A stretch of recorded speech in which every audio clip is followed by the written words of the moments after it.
And there may be a new year, but not a lot has changed for Pakistan cricket. We go into the Sydney Test trying to avoid another whitewash avoiding a whitewash for the first time this century in Australia.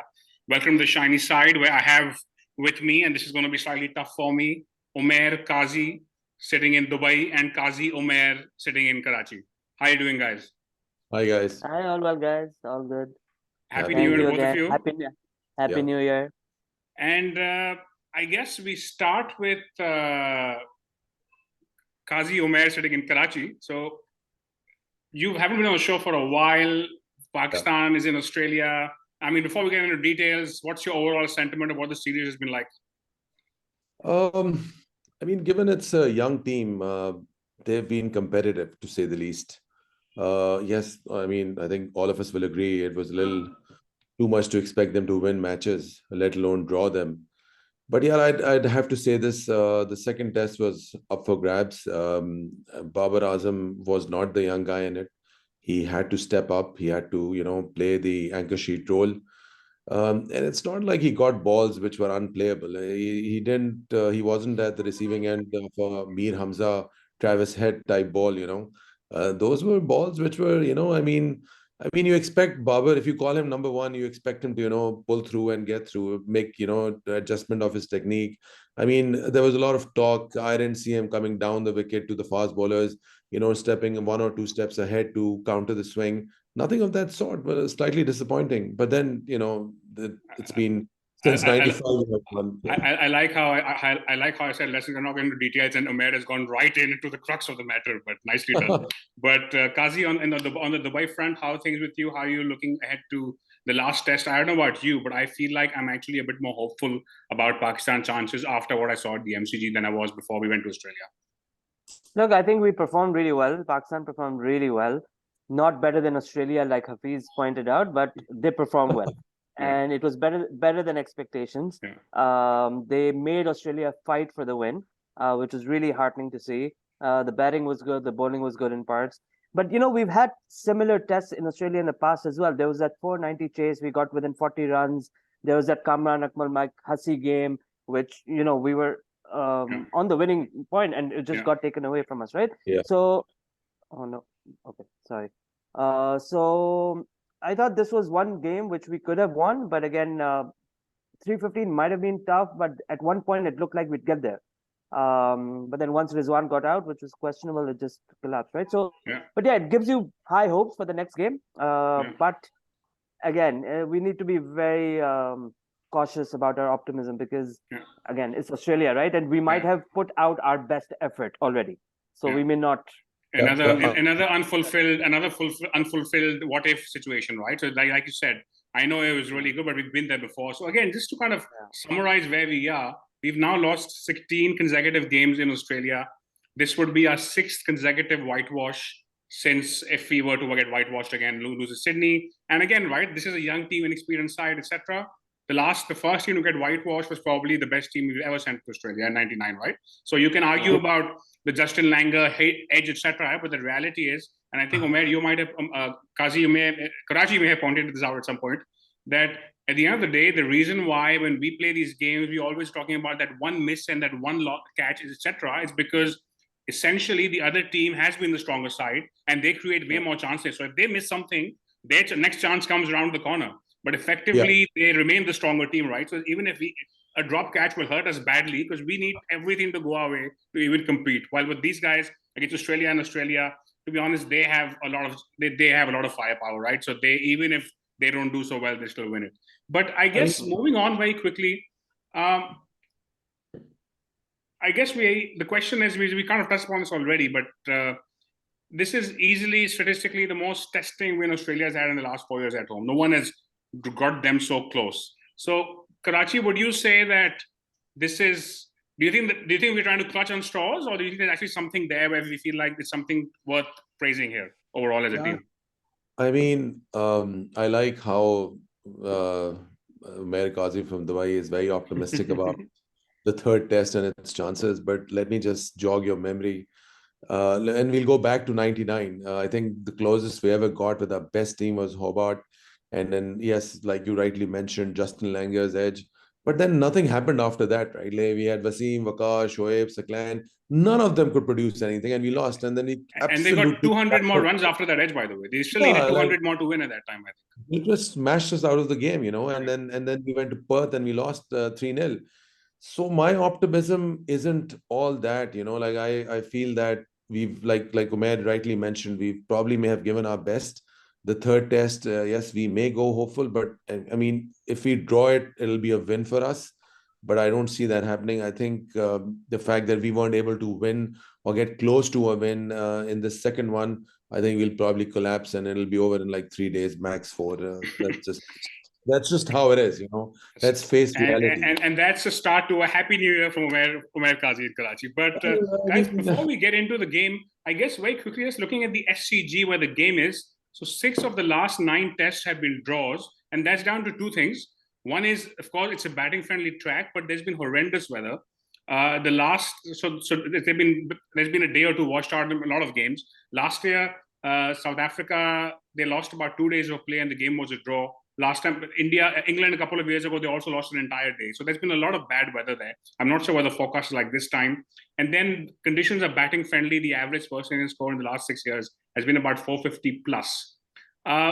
The other thing is that spin does come into it, but if you watch Pakistani sports media today, you'll believe that we're Chennai mein khel rahe hain. I mean, spin comes into it a little bit, sure, but if you look at roughly out of like 40 wickets in every game, about 4 or 5 go to spin. So sure, spin does come into it, but it's not like it's going to be a game in Chennai. If you look at the bowlers' records, Hazelwood and Cummins average in the low 20s, Stark average is close to 50. So I think it's an indication of how it's not so good for the bowlers who are trying to swing the ball a lot. Nathan Lyon also averages in about 40. But Dubai, how do you see that? How do you see Sydney affecting the situation and the game? No, look, as you said, batting friendly, it's spin friendly as well. So yeah, I feel we've given our best, and we will perhaps not see a better performance from Pakistan in this game. And as history pointed out by both of you, yeah, I don't see us winning. I see another whitewash, and that was what we had expected before going into the. So shall we just end the episode then? I mean, look, and I just want to make a point on Babar Azam as well. So Umair pointed out earlier that he should have dropped anchor and led us in that chase. Surely, for sure, he should have. But he's just having a really bad year. After 6 years on top across formats against all opposition in all conditions, एक बुरा साल बनता है हर batsman का आता है, whether it was Ponting or Smith or Joe Root or let's forget about the past, but even current generation, Virat Kohli ho gaya, Joe Root ho gaya, Smith ho gaya, they've all gone through their bad patches. Babar's going through one now. He'll come out of it, not in Sydney, probably later. I don't see him coming out of it on this tour. He's facing the toughest bowling attack in the world. But yeah, I mean, without Babar performing, it's hard to see us win. Yeah, another way of looking at that stat, I think Babar and Smith have similar numbers in the series. But of course, Smith is supposedly the best batsman on paper, but other guys have really stepped up, right? And clearly, in Pakistan's case, there's nothing. Yeah, and I think absolutely. And South Shakil disappoint kar rahe hai. So again, Umair and I, Qazi, you and I in the World Cup talk a lot about how we thought South Shakil was the next big deal, and I'm a little disappointed that he gets that 20 every inning, sure, but 8 to 70 hoti, right? Like 8 to you should have converted one of those innings into something bigger. I'm willing to give South Shakil the margin only because it's his first tour of Australia. Australia may first time around you go. I mean, look at your other greats. No one's fared well. Your best batsman in Australia is Ijaz Ahmed. He's probably got the highest number of 100. He averages 41 in Australia. That's exactly. That's your best. So even Inzamam doesn't. Who's your best batsman? He's got a poor record there. Yunus, Yusuf, all of them were great as far as we are concerned, but none of them had a great record in Australia. So South Shakil ko main margin dunga, but yes, I have to agree that again, look at the second test when he came into bat. I mean, what's very disappointing, at least from these youngsters, is that Babar, I understand he's having a bad year, but even when you talk about your own captain, Shan Masood, gets these 50s, 40s, 60s. But doesn't play responsibly, I mean, there's just this sense of rush about him. You had 2 days to chase it, and there's just not. वो होता है ना, आप कहते हैं कि you've got a captain who'll stay till the end. कोई एक लंबी innings तो हो ना, कोई एक 100 तो हो. I mean, he got 40 odd in the last game. He came down the wicket to lie and attacked him, but then he gave it away to the same bowler. So I just feel And yeah, it's not like he can't do it, because Shan Masood was there when Yunus yes, and Shan Masood against Sri Lanka chased against Sri 370 Lanka. odd, That's where he started. Yeah, and they batted for a day and a half. So Shan Yeah. has done it in the past. So if anything, he should be looking back at that rather than trying to play it the way he is. But I mean, look, just I mean, a small amount of criticism on his. While I think he's a better captain than Babar, and he's been, like more progressive. Some field settings have been very encouraging, especially in the first test. The fielders he brought on from long off, and deep backward square. Usko, some wickets were really thought out. And you can see his captaincy is very progressive. It's not defensive, and it's good to see because pre-Babar, there was Misbah, and all of us were like, "Yeah, what a defensive captain, never attacks."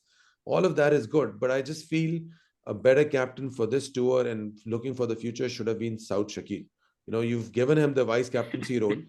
उसको अगर आप captain बना देते तो उसकी responsibility जरा बेहतर होती. vice captain है Saud Shakil? South Shakeel vice captain है ना टूर पे. I think Shaheen है. Shaheen, I Sorry, think, is the vice captain. Shaheen है साउद है. Yeah, Shaheen. Sorry, Shaheen. So what I'm saying is कि उसको आप captain बनाते, because look at Shahn's past, like look at his batting record, look at his average. A lot of criticism was there कि उसके number of tests are more than his, less than his, batting average. Yeah. So, I mean, just go back to the series against England at home last year. Look at how he got out. The guy has never shown any responsibility post that one innings with Yunus Khan, and I really feel a lot of credit to Yunus Khan because he managed him in that innings. Yes, Why is it that he gets these 20s, 30s, 40s, never takes it through? So I guess this building on to what you're saying, if you look at the batting numbers very quickly, so Rizwan's, I mean, the guy scored 77 in his first test, averaging 38. Shahn's averaging 36. Everybody else is averaging in the 20s, really, right? So like everybody seems to be getting starts in the batting, and no one has gone on. With the ball, I mean, it's a bit. I guess Hamza had a good game, but he's only played one game so far. Shaheen's averaging in the 40s. Do you guys feel like the lack of spin has been a factor yet? And Dubai, I go to you first. Do you think lack of spin has been a factor as yet? The fact that we didn't not have at all. We've picked up 35 wickets in 2 test matches. Right? That's already more than a full series of wickets that we picked up in the last series or even before that. Right? So I don't think lack of spin has played any factor. Bowlers have done all right. We bowled Australia out in the previous test. We got 15 of the wickets in the first test. So I think bowling's been all right. It's the batting that has failed us, really. And I thought it would be the opposite. I thought the batting would do well and our bowlers would fail us, but it's actually the other way around. Also, just to add to that, if you look, I mean, our spin replacement was Mohammad Nawaz, so I'm glad we didn't. Or Sajid, but either way. I think one of them will play in Sydney, though. Yeah, probably. We'll just come to the next test, but I think if you look at Australia at the main time, so again, with the ball, obviously, Cummins generally is dominating, and then again, great. The support cast is great. It's brilliant. With the bat is what interesting, right? Because Marsh is the guy who's averaging, 96? He's got 350s now. And then they've got Warner scored 100, but then they have guys like Smith, Carey, Labuschagne, each scored 150. So, everyone is kind of doing their bit. They've created some contribution, but and that's been enough, right? Marsh owes us a lot, we keep dropping him.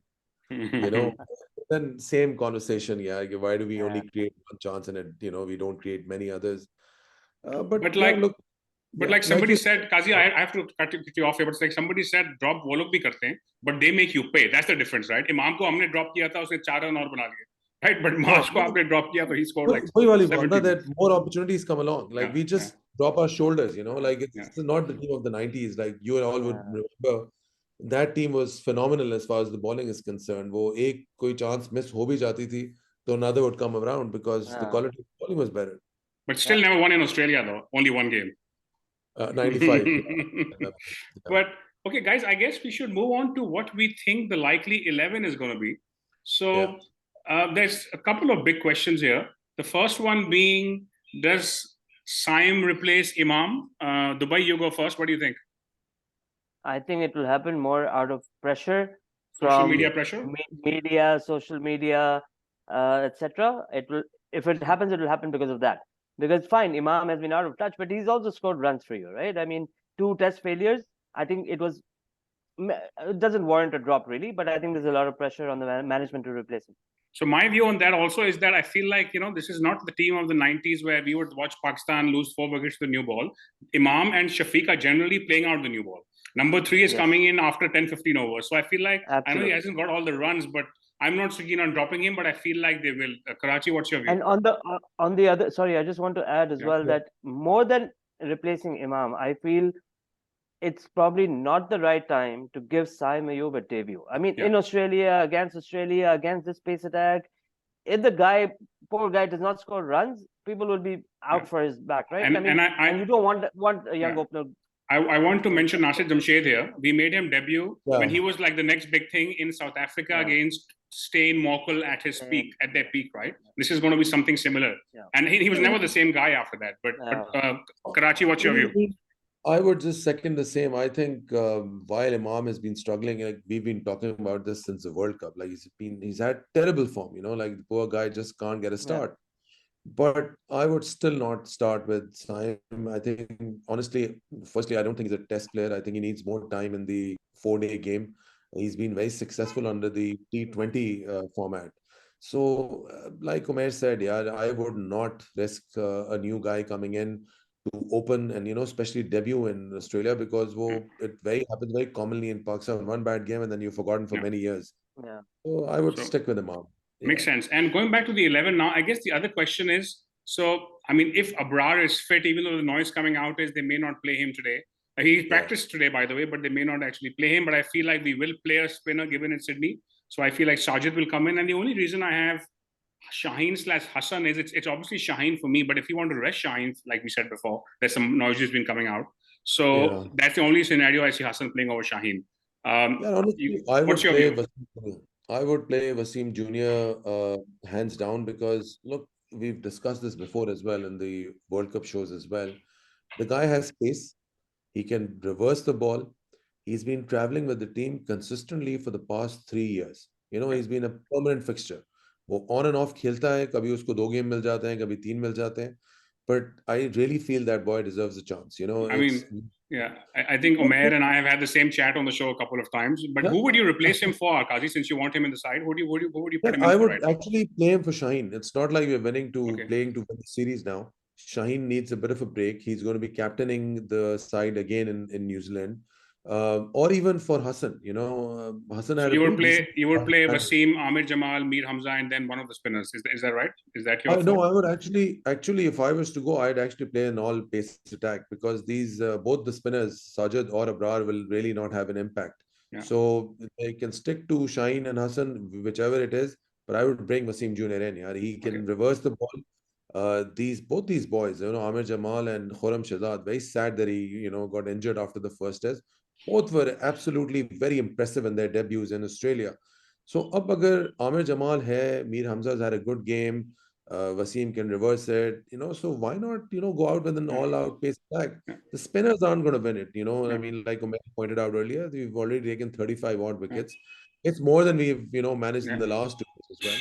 So I would play Wasim Jr. as the one change and not bring Saim. Before we go to Dubai, for those of you watching, if you have a view on what 11 we should play, please leave a comment and tell us. But Dubai, what's your take? Which 4 bowlers should we be playing?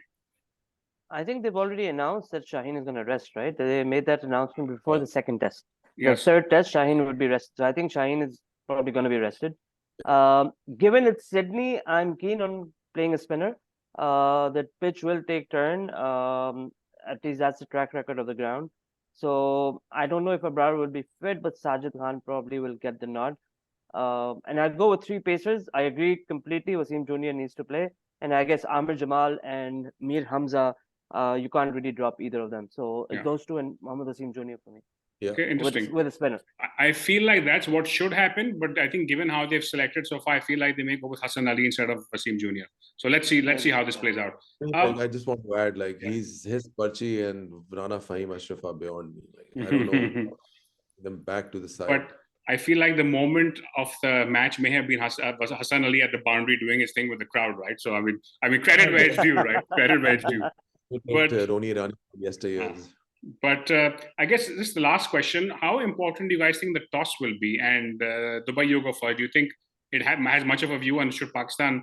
Somehow Australia always tends to bat first in these home games, but what do you think? Look, I think MCG was probably a bowl first ground, and that's what we did, and that's what Cummins said he would have done as well. But SCG, I think, is a bat first ground, and the pitch breaks up. It takes more turn on day 4 and day 5, so teams will be looking to bat first for sure. Okay. What's your view, Karachi? Yeah, just to add up, I agree, team batting first, but with Pakistan, no, these stats really don't matter. It's what they show up on that day with, We could well bowl first and bowl them out for, 150 odd. We've done it in the past. You guys would recall when Asif and Sami bowled an amazing spell in that one tour. So, I mean, toss and all is, like a non-Pakistan thing. But for conversation's sake, I would bat first. I think bat first, score 350 plus and see what happens from there, right? Because I guess we probably will go in with a bit more confidence than we have in the last couple of games. So our score is 250. Batting चल गई ना, batting चल गई, 1-2 batsman ने 100 मार दिया, हम जीत जाएंगे. मसला यही है, बैटिंग ही नहीं. पहले एक तो 100 मारे, अभी तो 50 एक हुई है शायद, 2 हुई है मुश्किल से. मैं इसके पहले से कह रहा हूँ पार स्कोर 250 है, तो प्लीज ज्यादा उम्मीदें ना. Anything over that is चलो. Anyway, those of you watching, if you like what we're talking about, please like the video, subscribe to our channel, and thank you, Umair and Umair, for being on the show. Thank you. We'll be back after the test match to see how Pakistan does. In the meantime, stay tuned to the shiny side.